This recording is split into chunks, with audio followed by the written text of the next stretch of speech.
Good morning, students. I'm your English teacher, Mr. Vaibhav sir, and today I'm going to explain you English Balbharti Standard 6. And here is the voyage 1. Lesson number 1.1. Don't give up. Don't give up means कभी हार नहीं मानना. And here new words come, that is voyage. Yes. So voyage means what? जल यात्रा, समुंदर की सहल. Okay तो ये मैं आपके जानकारी के लिए बता रहा हूँ, just for a knowledge. Okay so आज हम ये पोएम देखने वाले हैं. Very small poem is there.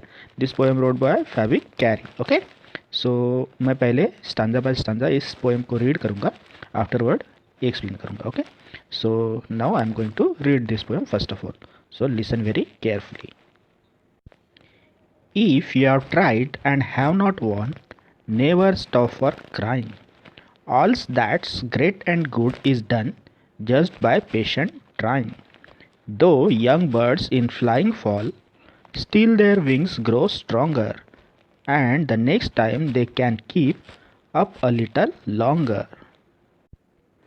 Though the sturdy oak has known many a blast that bowed her, she has risen again and grown loftier and prouder. If by busy work you beat, who the more will prize you? Gaining victory from defeat, that's the test tries you. Okay, now I am going to explain this poem stanza by stanza. So first stanza I am going to explain you, so listen carefully. Okay, if you have if you have tried and have not won, अगर आपने कोई काम करने में प्रयत्न किए हैं लेकिन उसमें आपको सफलता नहीं मिली है, then never stop for crying, तो आपको रोते नहीं बैठना है और उस काम को बीच में छोड़ना भी नहीं है.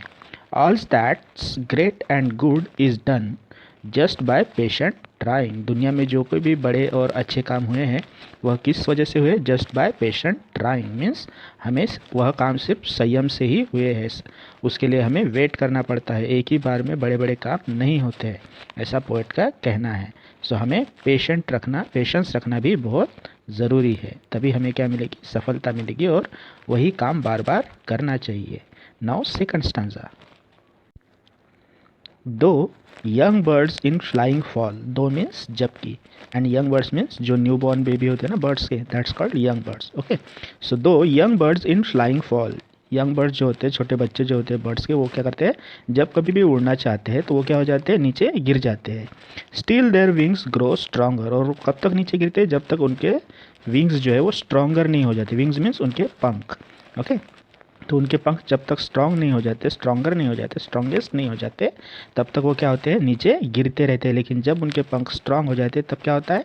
And the next time they can keep up little longer. और जब उनके पंख स्ट्रॉन्ग हो जाते हैं तो वह आसमान में ऊंची उड़ान भरते हैं और आसमान में उड़ जाते हैं. ऐसा यहाँ पे पोएट का कहना है. In this second stanza poet give us young birds example. Okay now third stanza.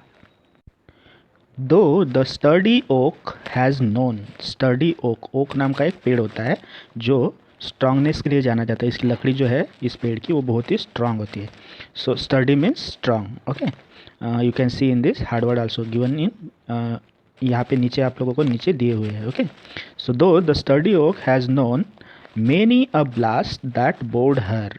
तो यहाँ पे ब्लास्ट का मतलब तो वैसे स्पोर्ट होता है, लेकिन यहाँ पे जो हवा के झोंके होते हैं, स्ट्रोम, wild स्ट्रोम, that's called blast. Okay so हवा के झोंके इतने बड़े स्ट्रॉन्ग ओक के ट्रीज को भी क्या करते हैं? झुका देते हैं. She has risen again and grown loftier and prouder. लेकिन फिर भी वह पेड़ बढ़ना स्टार्ट ही रखता है. और कैसे बढ़ता है वो भी? Loftier means taller and stronger and prouder. Okay so वह पेड़ फिर भी इतना सब कुछ सहने के बाद भी, इतने हवा के झोंके सहने के बाद भी वह क्या होता है? ऊंचा बढ़ते रहता है और वो भी स्ट्रांग होता है. And in this third stanza poet give us the example of oak tree. Okay oak is the tree name. Now last stanza. If by easy work you beat, who the more will prize you. अगर आप किसी easy काम से जीत जाते हो, easy काम को beat करते हो. बीट मीन्स मारना होता है, लेकिन यहाँ पे जीतना, डिफीट करना होता है उसे. ओके अगर कोई इजी काम करके आप जीत जाओगे तो who the more will prize you, तो आपको कोई सम्मान पुरस्कार मिलेगा क्या उसका? नहीं मिलेगा। क्यों नहीं मिलेगा? क्योंकि वो तो इजी काम है, वो हर कोई कर सकता है। अगर आपको सम्मान या फिर कोई बड़ा ख्याति चाहिए तो आपको क्या करना पड़ेगा? आपको कोई बड़ा काम करना होगा। इसके लिए आपको क्या करना है? Gaining victory from defeat, that's the test that tries you. और gaining victory from the defeat मतलब हार कर ही जीतने वाले को क्या कहते हैं? सिकंदर कहते हैं, बाजीगर कहते हैं, ऐसा हम सुनते हैं ना। सो यहाँ पे वही पोएट हमें कहना चाहता है।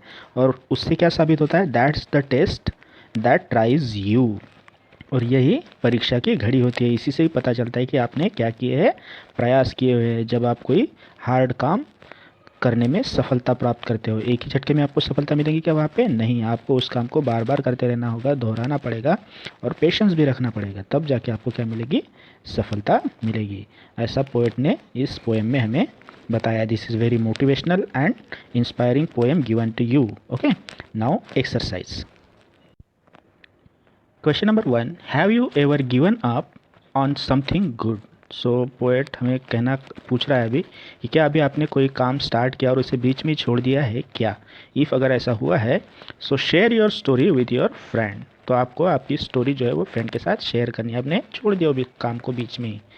सो our answer is yes, I did give up on something good when I was in 5th class. मेरे साथ भी ऐसा हुआ है, जब मैं 5th क्लास में था तो मैंने क्या किया?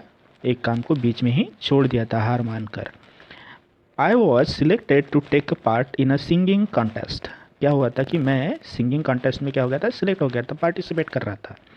How ever I was afraid to go up on the stage and perform in front of the crowd. और तभी क्या हुआ कि मैं स्टेज पर जाने से और परफॉर्म करने से डर गया। क्यों डर गया? क्राउड की वजह से। वहाँ पे इतनी सारी भीड़ देख के, इतने सारे लोगों को देख के मैं क्या हो गया? डर गया। And I therefore asked my music teacher to withdraw my name from the competition। और मैंने अपने सिंगिंग टीचर को, म्यूज़िक टीचर को क्या कहा कि मेरा नाम इस कंपटीशन से हटा दो। Giving up on my dream of winning the singing contest. और मैंने अपने सिंगिंग कॉन्टेस्ट जीतने के ड्रीम पे, सपने पे क्या फेर दिया? पानी फेर दिया। ऐसा इस क्वेश्चन का आंसर हमें लिखना है। Okay, now next question, question number 2। Your friend fell down learning to ride a bicycle. अभी क्या हुआ? आपका जो फ्रेंड है वह बाइसिकल चलाते वक्त नीचे गिर गया। And now has given it up all together. और उसने अभी साइकिल चलाना ही बंद कर दिया एक बार गिरने की वजह से। What do you think will be the poets advice? आपको क्या लगता है कि पोएट उसे क्या एडवाइस देगा? Right it down. तो आपको वह लिखना है। ओके, सो क्या लिखेंगे हम लोग इसका answer? Answer is, I think the poet will advise my friend to keep trying until he learns to ride the bicycle। Poet क्या सलाह देगा? उसे क्या करना चाहिए? साइकिल चलाने की बार बार प्रैक्टिस करनी चाहिए, तभी जाके वह क्या होगा? साइकिल चलाना सीख जाएगा। ऐसा पोएट ज़रूर उसे क्या देगा? एडवाइस देगा, सलाह देगा। Now question number 3। Question number 3 I added extra here 3 and 4। So क्या है question number 3? Write down the rhyming words from the poem. हमें इस पोएम से राइमिंग वर्ड्स लिखने हैं। राइमिंग वर्ड्स क्या होता है? जिन वर्ड्स का साउंड जो है, प्रोनाउंसिएशन का साउंड जो है वो सेम होता है, that's called rhyming word. So here rhyming word is won, done, stronger, longer, known, grown, beat, defeat. Okay, now question number 4। What is the question number 4? What is the poet trying to teach us? Poet हमें इस poem से क्या सिखाना चाहता है, क्या सिखाना चाहती है? So the poet is trying to teach us to never give up in a life. Poet हमें यही सिखाना चाहता है कि हमें लाइफ में कभी हार नहीं माननी चाहिए। She wants us to keep trying until we succeed. वह चाहती है कि हमें क्या करते रहना चाहिए? हमें प्रयास करते रहने चाहिए, हमें ट्राइंग करते रहना चाहिए। कब तक? जब तक हमें कोई सफलता नहीं मिलती, उस कार्य में सफलता नहीं मिलती है। ऐसा पोएट हमें इस पोएम से क्या देना चाहती है? मैसेज देना चाहती है। In this way I explain this poem. I hope you like this video and my explanation.